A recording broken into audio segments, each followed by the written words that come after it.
네, 오늘의 주제입니다. 반도체 업황 개선으로 삼성전자 9만 전자 되나?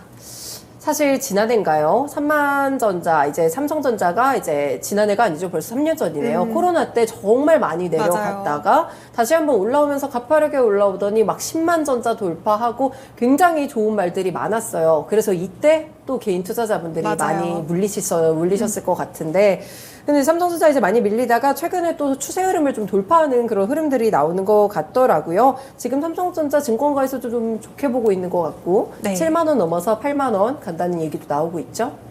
삼성전자가 말씀해 주신 것처럼 가파르게 오르다가 올해는 좀 약간 박스권에서 왔다 갔다 했었잖아요. 네. 그러다가 지난 22일에는 6만 9천 원까지 오르면서 52주 최고가를 다시 썼습니다. 아무래도 삼성전자의 주가 상승 배경에는 지금 계속해서 이야기 나오고 있는 것처럼 외국인들의 매수세가 유입되고 있기 때문인데요. 아직 5월이 다 끝나지도 않았지만 지금 삼성전자를 매수했던 외국인의 매수 비중을 보면 삼성전자를 1조 3천억 원가량 매수를 네. 했고요. 또 올해 전체로 따지면 삼전의 매수 금액만 9조 1,300억 원 정도가 된다고 합니다. 작년까지만 해도 외국인이 되게 많이 팔았다 이런 얘기들을 아마 많이 전해주셨을 네. 것 같은데요. 아무래도 뭐 금리 인상이나 경기 침체 우려로 외국인들도 삼성전자를 계속 팔았었거든요. 그러면서 작년 6월에는 6년 만에 처음으로 외국인이 삼성전자를 가진 그 비중이 50% 미만으로 떨어졌습니다. 네. 하지만 다행스럽게도 올 초부터 외국인들이 삼성전자를 계속해서 매수를 하고 있고요. 6만 9천 원까지 올랐던 지난 22일을 기준으로 외국인의 삼성전자 그 보유 비중도 다시 52%까지 증가하기도 했습니다. 삼성전자뿐만이 아니라 지금 같은 반도체 기업인 SK 하이닉스도 삼성전자처럼 많이 매수세가 이어지고 있고요. 올해 외국인의 전체 순매수 금액의 90%가 지금 반도체주로 수급이 몰리고 있다 이렇게 나오고 있습니다. 네. 그럼 이렇게 국내 반도체 기업들만 상승하고 있느냐 이걸 봤더니 또 그건 아니더라고요. 마이크론 테크놀로지도 올해 37%가량 올랐고요. 저희가 그때 이제 챗 GPT 때 잠깐 언급을 했었던 네. 엔비디아도 올해 들어서 한 118% 상승을 했습니다. 그러면서 이제 미국의 반도체 기업 지수를 추종하고 있는 필라델피아 반도체 지수도 1년 전과 비교하면 한 11% 정도 상승했습니다. 네, 그렇군요. 최근에 이렇게 반도체 쪽에 아무래도 업황이 반등을 한다 이런 이야기들이 나오니까 자금이 또 몰려가는 그런 기분도 들고 있는데 반도체 쪽에 이렇게 좀 주목을 받는 이유는 뭘까요? 삼성전자가 실적을 발표했는데 실적이 좋지는 않았지만 그때 네. 이제 감산을 발표하겠다라고 하면서 부진한 실적보다는 감산이 조금 더 이슈 포인트가 맞춰져 있었던 것 같은데요. 감산 결정이라는 이슈만으로도 당시에 이제 반도체 업황 개선에 대한 기대감이 커지기 시작했습니다. 왜냐하면 이제 그동안에는 경기 침체로 인해 가지고 반도체가 잘 안 팔리다 보니까 공급은 많은데 수요가 적어서 재고 계속해서 쌓여왔었거든요. 근데 이제 감산을 하게 되면 메모리 반도체 재고가 감소하게 되면서 수급이 개선될 수 있고 여기에 또 가격 하락을 완화시킬 수 있기 때문에 이런 기대 때문에 이제 반도체 업황이 개선된다 이런 얘기들이 계속 나오고 있습니다. 그래서 이제 삼성전자 메모리 재고가 4월에서 5월 지금까지 이제 감산을 시작을 하면서 2분기 정점을 지나고 3분기부터 감소세가 좀 기대되고 있고요. 네. 삼성전자보다 조금 더 감산을 빠르게 했었던 SK 하이닉스랑 마이크론은 2분기부터 재고 감소 추세를 보일 것으로 예상이 되고 있습니다. 네, 그렇군요. 아무래도 이제 점점 이제 재고가 줄어들게 되면서 이제는 바닥이다. 실적도 이제 하반기에는 개선될 것이다. 이런 전망들이 좀 많이 나오는 것 같은데 그럼 지금 반도체 재고는 어느 정도의 상황이라고 볼 수가 있을까요? 반도체 이제 반도체를 구입하고 있는 제조사랑 고객사들이 있을 거 아니에요. 이제 고객사랑 제조사의 반도체 메모리 재고가 2분기를 기점으로 좀 계속해서 감소를 하고 있는 추세고요. 네. 또 제조사 고객 쪽의 반도체 제조가 감소하고 있기 때문에 주문량을 당연히 늘려야 되는 상황입니다. 따라서 지금 시장에서도 D램의 출하량이 증가할 것으로 예상을 하고 있고요. 또 이 부분을 KB증권 리포트에서 좀 가져와 봤는데요. 네. 이제 2분기 삼성전자 D램 출하량은 전분기 대비 한 15에서 20% 정도 증가할 것이다. 이렇게 리포트에 추정이 되고 있었고요. 또 2분기에 SK 하이닉스 D램 출하량도 전분기 대비 35에서 45%가량 증가할 것이다. 이렇게 보고 있습니다. 네, 이렇게 재고 자체도 변화가 좀 나타나고 있는 그런 상황으로 가고 있습니다. 일단 이렇게 좀 재고가 감소하게 되면서 아무래도 이제 그런 고객사들 입장에서는 조금씩 이제 재고를 다시 쌓아가야 될 것 같은데 그래서 그런지 좀 장기 공급 계약에 대한 문의들이 증가하고 있다고요? 네, 문의 전화가 많이 나오고 있다 이렇게 얘기가 나오고 있어요. 지금 2분기 현재 전반적인 IT 쪽의 최종 수요는 아직 더딘 상황이라고 네. 보고 있지만요. 상반기에 좀 수요 바닥을 인식했던 주요 고객사들은 낮은 가격의 메모리 반도체를 재고에 대해서 축적하려는 움직임이 커지고 있는 상황입니다.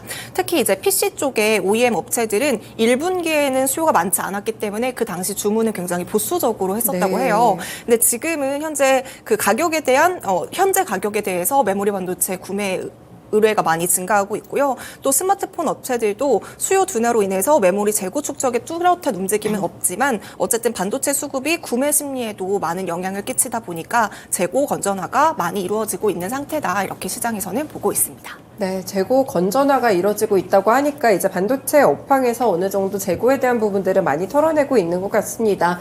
반도체 종목들이 한참 부진할 때 그래도 좀 기회의 땅, 기회라고 볼 수 있었던 새로운 블루오션이 AI 반도체였던 것 같아요. 인공지능 덕분에 좀 반도체 수요가 늘어나진 않나요? 네, 맞습니다. 그 AI용 고성능 서버 시장이 커지면 커질수록 이쪽에 대한 반도체 수요가 또 새롭게 창출이 되고 있는데요. 네. 아무래도 또 수익성이 좋은 분야는 HBM이라던가 DDR5 쪽에서 수요가 증가하고 있습니다. 그때 챗 GPT에서도 제가 말씀을 드렸지만 AI에 엔비디아의 A100이라는 모듈이 들어가고 있거든요. 네. 근데 챗 GPT에 그 A100이라는 모듈이 1만 개 이상 들어가는데 이 A100이라는 모듈에 삼성전자와 SK 하이닉스의 HBM 메모리가 들어가고 있습니다. 네. 그래서 이 부분에 대해서도 수요가 증가할 것으로 예상이 되고 있고요. D램 역시 올해 시장에서 이제 DDR5가 차지하고 있는 비중이 한 12% 정도로 추정이 되고 있고요. 지난해는 3%대에 머물렀지만 올해 들어서 한 4배 정도 상승할 것이다. 이렇게 전망이 되고 있습니다.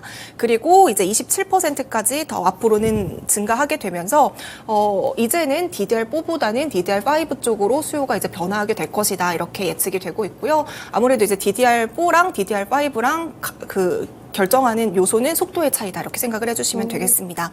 어쨌든 HBM이라던가 DDR5라던가 기존의 제품보다 가격이 비싸지만 네. 이제 AI를 만드는 기업들 입장에서는 훨씬 더 고성능의 AI를 만들어야 되기 때문에 가격이 비싸도 주문은 계속해서 이어지고 있는 추세고요. 여기에 또 삼성전자가 이번에 신형 DDR5를 만들겠다라고 또 발표를 한 바가 있습니다. 그러면 여기서 이제 질문이 나와야 될 것 같은 게 신형 DDR5는 어떤 건가요? 이제 신형 DDR5 같은 경우에는 12나노급 공정으로 양산이 될 예정인데요. 네. 12나노 반도체는 그 12나노라는 것은 무엇이냐면 반도체에서 전자가 다니는 그 회로의 폭을 의미해요. 그래서 네. 이 회로의 폭이 좁으면 좁을수록 반도체의 성능이 개선이 되고 전력 효율이 높아진다 이렇게 생각을 해주시면 되는데요. 이제 기존의 경쟁 기업들은 보통 14나노미터 수준에서 반도체를 양산을 하고 있었지만 이번에 삼성전자에서는 12나노급으로 DDR5를 양산하게 되면서 기존의 14나노급보다는 생산성이 한 20% 정도 향상이 됐고요. 네. 웨이퍼 한 장당 더 많은 메모리를 생산할 수 있기 때문에 훨씬 더 효율성이 좋다 이렇게 생각을 해주시면 되겠습니다. 여기에 또 소비 전력 같은 경우에도 이전보다 23%가량 개선이 되기 때문에 이제 전력 사용량이 많은 데이터 운영의 효율성을 높일 수 있고 또 여기에 대해서도 탄소 배출이 좀 줄어들기 때문에 굉장히 친환경적이다 이렇게 생각을 해주시면 되겠습니다. 네. 아무튼 이제 신형 DDR5 같은 경우에는 대용량 처리가 요구되고 있는 컴퓨터 시장 수요에 맞춰가지고 굉장히 고성능 그리고 고용량의 이런 성능들을 확보하는 경제 우위를 차지할 수 있을 전망입니다. 네, 신형 DDR5 시장이 또 열리게 된다면 많은 또 중소형 반도체 종목들까지 수혜를 받을 수 있을 것 같고 이 부분을 또 기대를 해보겠습니다. 아무래도 오늘 반도체 얘기가 나오고 이제 주제 자체가 삼성전자였다 보니까 지금 채팅창에서도 많은 분들이 삼성전자가 어디까지 갈지 좀 네. 디스를 해주고 계신 것 같아요. 뭐 7만 원대 후반이다, 8만 원대 초반이다 막 이렇게 얘기를 해주시는 것 같은데 지금 증권가에서는 어느 정도 목표가를 잡고 있나요? 증권가에서 일단 삼성전자의 실적을 좀 예상한 바로 나오는 3분기 영업이익을 3조 7,124억 원으로 추정을 하고 있고요. 네. 이번에 삼성전자가 실적이 좋지 않게 나오면서 현대차에게 그 상장사 영업이익 1위를 맞아요. 뺏기게 됐잖아요. 네. 하지만 3분기부터는 이 1위의 자리를 다시 차지할 수 있을 것이다. 이렇게 증권가에서는 예상을 하고 있습니다. 이에 따라서 목표가도 일제히 상향을 하고 있는데요. 최대 9만 원까지 상향 조정하는 증권사도 나타나고 있습니다. 일단 좀 구체적으로 본다면 유안타증권이랑 IBK투자증권이 가장 높은 9만 원을 제시를 했고요. BNK투자증권도 삼성전자의 목표 주가를 8만 7천 원 정도로 상향했고요. KB증권도 8만 5천 원, 교보증권도 8만 5천 원, 하이투자증권은 8만 4천 원으로 이렇게 삼성전자의 목표 주가를 일제히 상향하는 모습들을 보였습니다. 다만 좀 한 가지 체크를 해야 될 부분은 네. 최근에 이제 낸드 플래시 업체인 일본의 키옥시아랑 미국의 웨스턴 디지털의 합병 이야기가 살짝 네. 나오고 있잖아요. 삼성전자가 아무래도 낸드 플래시 쪽에 1위를 차지하고 있고 일본의 기업은 2위고 또 그 미국의 웨스턴 디지털이 4위잖아요. 삼성전자가 1위인데 전 세계 2위와 4위가 이렇게 만나서 합병을 한다. 네. 굉장히 또 삼성전자에게는 약간의 위협적인 요소가 될 수가 있고요. 그래서 1위 삼성전자의 점유율보다 이 둘이 합쳐지면 시장 점유율이 높아지기 때문에 이 반도체 전 세계 기업의 지각 변동이 생길 것이다. 이렇게 또 시장에서는 예상을 하고 있습니다. 물론 이 둘이 합병을 하기 위해서는 중국 정부의 승인이 필요하거든요. 근데 또 이제 중국 정부의 입장을 좀 살펴본다면 지금 중국은 미국과 아무래도 패권 다툼을 하고 있는 나라이기 때문에 중국이 미국의 핵심 동력인 일본이랑 이 둘의 합병을 과연 승인을 해줄 것인가 시장에서는 약간 이런 부분에 대해서 해주지 않을 것이다 이렇게 보고 있고요. 그렇기 때문에 아직까지는 이제 결과가 나온 게 아니기 때문에 이런 부분들도 좀 꾸준하게 체크를 해보시면 좋을 것 같습니다. 네, 삼성전자 목표가 9만 원까지 나왔다고 하니까 좀 기대를 해볼 수가 있겠는데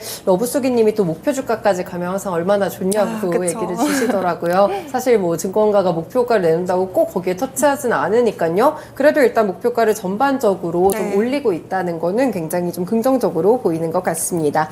방금 전에 이제 리스크 요인으로 또 미국과 중국의 패권 다툼으로 이제 인해서 그런 부분들을 살짝 좀 짚어주셨는데 네. 이번에 또 중국이 미국 반도체 기업 마이크론에 대해서 약간 제재 아닌 맞아요. 제재를 좀 가했어요. 그 내용은 어떤 걸까요? 이제 지난해 10월 같은 경우에는 미국이 이미 첨단 반도체 장비에 대해서 대중국 수출을 금지한 바 있었거든요. 그리고 이번에 이제 G7에서 중국을 약간 겨냥했던 그런 움직임이 나오고 있었는데요.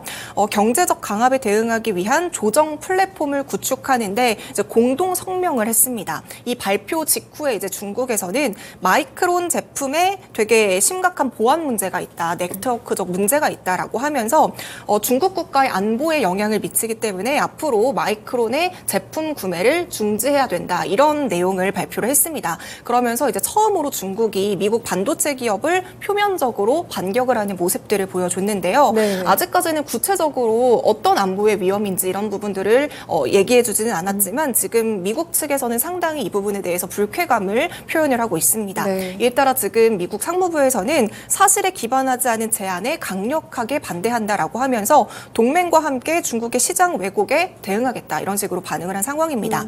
사실 중국 입장에서는요. 지금 마이크론 제품을 사용하지 않아도 중국 기업에게는 그렇게 딱히 커다란 영향을 네. 주지 않기 때문에 좀 제재를 가했다 이렇게 보고 있고요. 하지만 또 마이크론의 입장은 다릅니다. 중국은 지금 아무런 영향이 없지만 마이크론 입장에서는 지금 중국이 대만이나 미국에 이어서 세 번째로 큰 시장이잖아요. 그래서 마이크론 같은 경우에도 지난해 중국에서 전체 매출에 차지했던 부분이 한 11% 정도였고 금액으로 따지면 4조 원이 넘는 매출 규모를 중국에서 이제 받아왔기 때문에 굉장히 타격이 불가피하겠다 이런 분석이 나오고 있습니다.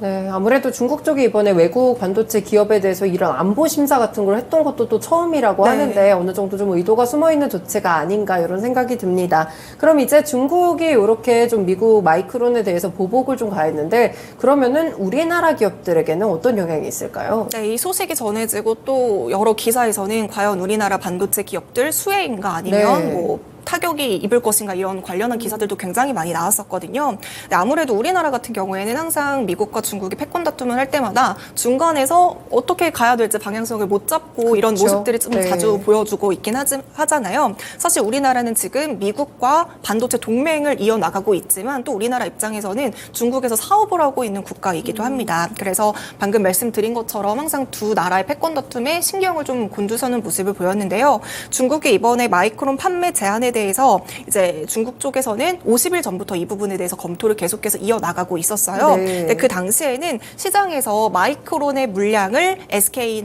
하이닉스나 삼성전자가 대체해서 약간 수혜를 볼 수 있다 이렇게 예상을 하고 있는 시선도 있었거든요. 네. 근데 지난달에 윤석열 대통령이 방미를 하기 전에 이런 발언을 했어요. 중국이 마이크론에 대해서 구매 중지 결정을 내리더라도 중국 시장에서 그 부족분을 한국 반도체 기업이 채우지 말 것을 요청했다. 이런 내용들이 나오고 있어서 직접적인 수혜가 되지 않을 것이다. 이런 시장의 전망도 나오고 있고요. 더불어서 제가 앞서서 미국의 첨단 반도체 장비의 중국 수출 금지했다. 작년 10월에 그런 발표를 냈다라고 말씀을 드렸잖아요. 네. 근데 그 당시에 미국에서는 삼성전자랑 SK 하이닉스에 대해서는 1년 동안의 그 중국 공장 금지 조치를 1년간 유예를 해주고 있었던 상황이고요. 지금 SK 하이닉스 같은 경우에는 이 유예 연장을 요청을 하고 있는 상황입니다. 근데 이제 마이크론 제재로 한국 기업들이 이득을 보게 될 경우 이 부분에 대해서도 연장을 또 해주지 않을 것이다 이런 시선도 있고요. 또 오늘 아침에 뉴스를 보니까 미국 의회에서 이런 주장이 나왔더라고요. 마이크론의 빈자리를 한국 기업이 채워서는 안 된다 이런 내용들도 나오고 있어서 지금 미국 입장에서도 한국 기업이 뭔가 반사 이익을 누리는 것에 대해서는 그렇게 탐탁지 않아 하는 모습들을 보여주고 있는 것 같습니다. 네, 아무래도 이제 미국과 중국 사이에서 좀 잘 포지셔닝을 해야 될 것 같아요. 오늘도 이제 보니까 한한령 이야기가 다시 좀 네. 시장에서 흘러나오고 있는 것 같은데 이렇게 우리나라 입장에서는 또 마이크론의 자리를 쉽게 대체하기에는 너무나 좀 위치가 맞아요. 애매한 것 같습니다. 그래서 앞으로 이 이슈도 조금 더 팔로우하는 게 좋을 것 같습니다. 네, 이렇게 오늘은 반도체와 관련된 이야기들 함께 들어봤습니다. 일부 쉬운 이슈 읽어주기였습니다.